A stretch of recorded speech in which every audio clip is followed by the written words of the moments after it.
Olá, sextos anos, tudo bem com vocês? Vamos começar a aula desta semana na Apostila Universitário, livro um, capítulo 2, que está nas das páginas 8 até a 11. O nosso tema é origem das células.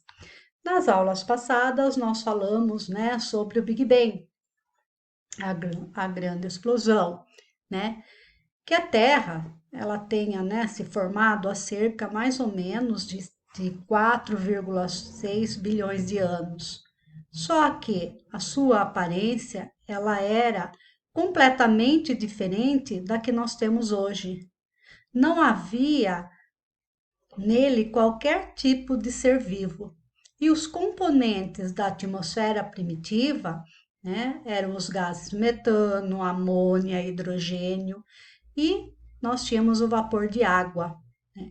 Atualmente, os cientistas, né, eles contestam, eles falam que não era essa composição primitiva, tá? A alta temperatura, como nós vemos aqui na figura, ela provocava a evaporação da água, né? E quando ela encontrava uma superfície, né, mais baixa, né, ela encontrava um lugar onde tinha uma temperatura mais baixa, ela se condensava e caía novamente na forma de tempestades. Não tinha camada de ozônio, então as descargas elétricas, né, os raios, eles incidiam sobre a superfície da Terra, né? E não existia oxigênio livre, então não tinha camada de ozônio. Então a Terra primitiva era bem diferente do que nós temos hoje, tá? Bom, no próximo item aí nós vamos falar de átomos, moléculas e células, tá? Bom, as menores partículas da matéria são os átomos. Então, toda a matéria ela é formada de átomo. E o que é matéria? A gente vai ver mais adiante, né, na nossa apostila, que matéria é tudo que ocupa lugar no espaço e possui massa. Então, eu tenho o desenho aqui de um átomo de oxigênio. Ele é formado, aqui nós temos uma molécula de oxigênio que é formado de partículas menores, né, de hidrogênio, dois átomos de hidrogênio e um átomo de oxigênio. Então, a matéria, né, a água é matéria. Por quê? Porque possui massa e ocupa lugar no espaço, tá? Bom, mas ela é muito pequenininha, o átomo é muito pequeno, ela é cerca de a 10ª milionésima parte do milímetro, né? Então, é muito difícil de ver no microscópio eletrônico um átomo. E hoje a gente conhece mais de 100 tipos diferentes de átomos na natureza. E cada tipo de átomo constitui um elemento químico, como carbono, hidrogênio, oxigênio, ferro, cobre, iodo, né? E vários átomos, por exemplo, eu tenho vários átomos de ferro, né? Eles vão formar o metal ferro. Eu tenho vários átomos de oxigênio, ele vai formar um volume do gás oxigênio, tá? Então, os átomos de mesmo tipo caracterizam um elemento químico. Então, o elemento químico, ele é formado por átomos. Quando átomos diferentes, tá, se unem, chegam a formar uma molécula, que por sua vez representa uma substância. Dois átomos de hidrogênio e um de oxigênio compõem uma molécula de água. Então, a fórmula química da água, H2O. Claro que a união desses átomos para formar moléculas respeita uma série de leis da química e da física. Aqui nesse próximo slide, a gente vê a água, né, dentro aqui de um copo, de um recipiente, a molécula de água representada aqui, ó, H2O. E o que isso significa? Que ela é formada, essa molécula é formada por dois átomos de hidrogênio e um átomo de oxigênio. Então, a reunião desses átomos aqui diferentes formou uma molécula de água. Bom, mas o que chamamos de vida? Né? Então, a gente está falando origem da célula, a gente falou um pouquinho sobre o Big Bang, depois nós falamos sobre átomos, moléculas, né? E agora vamos falar um pouquinho sobre as células.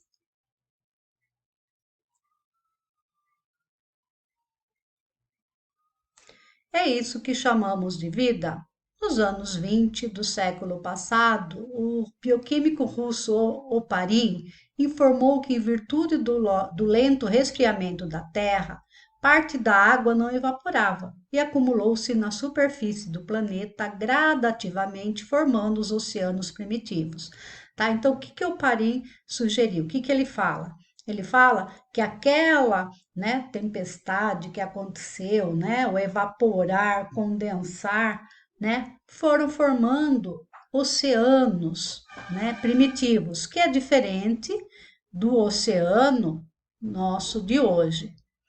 E Oparin acreditava que as descargas elétricas, elas desmontavam, desarranjavam as moléculas de metano, de amônia, de vapor de água e também, né, mais os hidrogênios, eles teriam sofrido um rearranjo, dando origem a novas moléculas, e essas cada vez mais complexas, né? Então, ele acredita que essas moléculas, o metano, o amônio, o vapor de água e os átomos resultantes que isso formou, mais o hidrogênio, eles se rearranjaram e foram formando aminoácidos, né? Que foram por meio do nitrogênio. Daí o que aconteceu? Esses átomos, né? Os aminoácidos, eles se reuniram, formaram, né? Proteínas em volta por uma película de água, que foram chamados de coacervados. Para muitos cientistas, esse era o estágio mais próximo do ser vivo.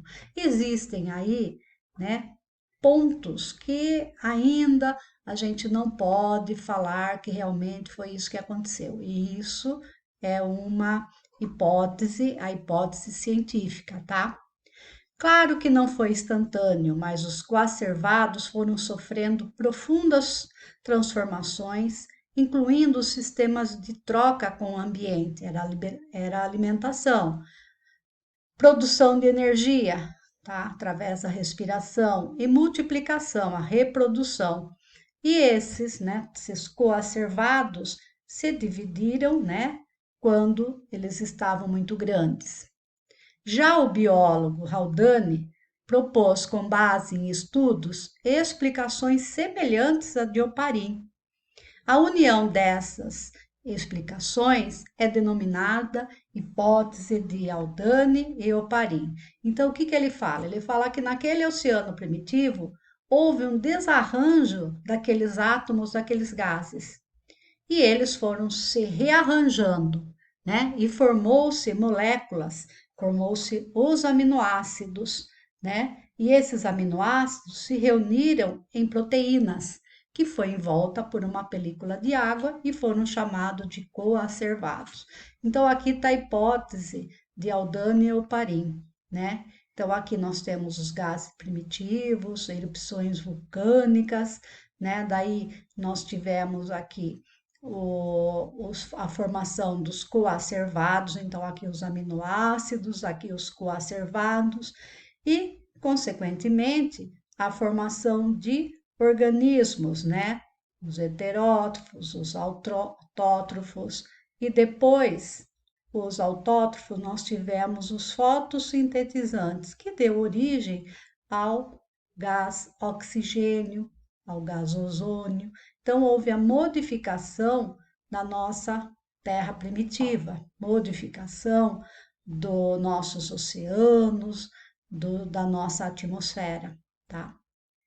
Bom, daí na página seguinte, vocês têm aqui um experimento que foi realizado em laboratório, tá? Então, foi colocado aqui nesse condensador os gases, né, da atmosfera primitiva, descarga elétrica, e essas descarga elétrica, né, teve a entrada de água, saída de água, e foi formando, tá, aminoácidos, que eu falei para vocês que davam origem aos coacervados, às proteínas e aos coacervados, né?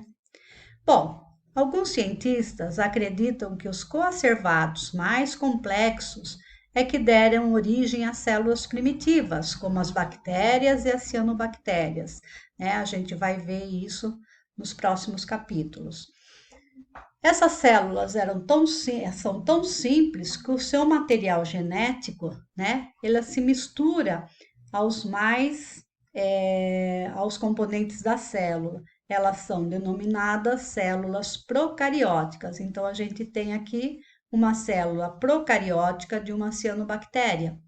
Então, a gente vê que o material genético aqui, ó, está disperso no citoplasma e a gente não tem muitas organelas aqui, tá? Como é uma cianobactéria que ela realiza fotossíntese, a gente vai encontrar aqui, né, a parede celular, a gente vai encontrar, tá, a membrana fotossintética, certo? Então a gente vê que ela tem um envoltório aqui, então a gente vê que ela é uma célula mais primitiva, tá? Então é a célula que forma as bactérias e as cianobactérias. Daí depois a gente vai ver que essa célula procariótica, ela começa a ter evaginações, são esses prolongamentos aqui, e ela começa, tá, se formar, né, começa a formar o núcleo, já com uma membrana em volta, onde vai estar o material hereditário, que é a célula eucariótica, tá? Bom, organização celular. 1665, em inglês, Robert Hooke, ele ao observar lâminas de cortiça no microscópio bastante simples, então olha aqui um microscópio bem rudimentar, ele empregou pela primeira vez o termo célula, né, que vem da palavra celas, que significa espaço vazio. Porque o que ele viu nessa cortiça foram células mortas, tecido morto. Então ele encontrava espaços vazios, né? Por isso ele denominou, né, de célula. Basicamente, as células dos seres vivos eucariontes, que a gente vai estudar mais à frente, né? Mais para frente, ela é formada basicamente, três organelas fundamentais. A membrana, que vai proteger a célula, o citoplasma, que é uma solução de água, proteína e muitas outras substâncias, tá? E aí vai ter o núcleo. Então, aqui, ó, a gente tem uma célula eucarionte ou eucariótica. Aqui uma célula animal, aqui uma célula vegetal. Nessa célula aqui a gente vê o núcleo. No núcleo nós vamos ter aqui, tá, o material genético, vai estar os cromossomos, genes, né? O DNA ou ácido desoxirribonucleico, né? Que é uma molécula bem complexa e que ali tá todas as informações genéticas para se formar novas células, né? Aqui nós vamos ter o citoplasma. No citoplasma, a gente vai ter as organelas aqui, que vai resultar no metabolismo celular para a célula poder sobreviver. Também vamos ver mais à frente. E por último aqui, a membrana, que é um envoltório que ela vai proteger a célula. Ela vai deixar determinados materiais entrar, determinados materiais sair, né, substâncias sair. Aqui uma célula vegetal, então ela tem alguma diferença da célula animal. Veja, quando eu falo animal, nós também estamos falando do homem, tá? Aqui nós temos o vacúolo, né? Olha o núcleo, olha o citoplasma, olha os cloroplastos, aqui são bolsinhas aonde vai armazenar a clorofila. Depois nós vamos ter a parede celular, uma membrana celular, tá? No próximo slide, a gente vai ver, tá, que as células vegetais, elas se diferem das células animais, né? Então, eu tenho uma célula aqui animal, então a membrana, o citoplasma e o núcleo, né, visto de outra maneira. E aqui as organelas que estão dispersas, que está no citoplasma. Diferença da célula animal e vegetal. Não tem na apostila, eu fiz esse slide para vocês terem uma noção, tá? Então, na célula animal, a gente tem os cloroplastos, né, que são responsáveis pela realização da fotossíntese. Não tem na célula animal. Nós vamos ver que tem vacúolos, né? Esses vacúolos, eles vão estar onde vai ser uma reserva de água ou de uma substância ou de algumas substâncias. E a parede celular, que não tem também na célula animal, tá? Aqui dá para a gente ver bem grande, né? Uma célula animal, uma célula vegetal. Então, olha aqui, ó, parede celular, cloroplastos. Aqui pode ter um pouquinho, depende do animal, tá? Mas é muito pouco. E aqui o vacúolo. Tá? Aqui também um outro tipo de célula animal, célula vegetal. Olha o vacúolo, olha aqui a parede celular, cloroplastos, que não vai ter aqui na célula animal. Bom, no finalzinho aí nós temos o Você Sabia, né? Que nós vamos falar sobre a teoria celular. A teoria celular, 1838, 1839. Tá? O que fala a teoria celular? Ela fala que todos os seres vivos são formados por células. Vírus, a gente estudou na aula passada, ele não tem célula, tá? O vírus não entra nesse caso daí. Tá? Os vírus, todavia, são formados de proteínas, açúcares, gorduras, mas não apresentam metabolismo e dependem de células que eles parasitam para sobreviver.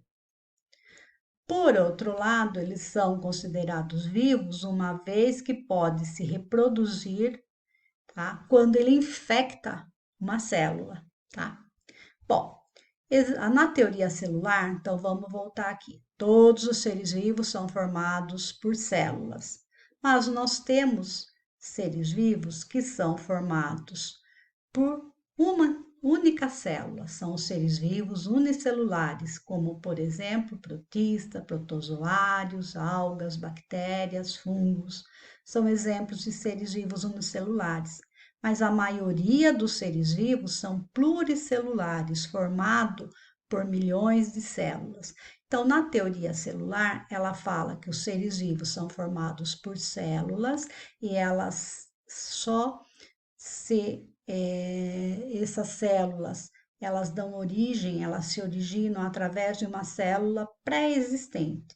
Então, não adianta falar assim, se lembra que quando a gente falou da teoria da abiogênese, que tinha receita para se fazer seres vivos? Isso não é verdade, os seres vivos só se originam através de uma célula que já existe, pré-existente.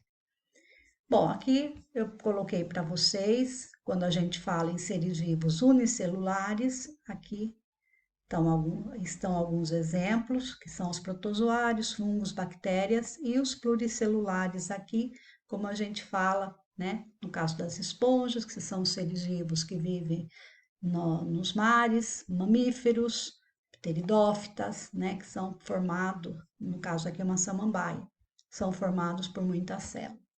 Agora a gente vai para a apostila na página 13 e eu vou pedir para vocês vou pedir alguns exercícios. O exercício número 3, ele fala assim: como surgiu o oxigênio na atmosfera primitiva? Então, como que surgiu? O oxigênio já existia na Terra, né, primitiva? Não. Ela se originou a partir de que momento, certo? Agora aqui, ó, vocês veem que nós temos duas células, aqui é uma célula eucariótica, então vocês vão colocar aqui.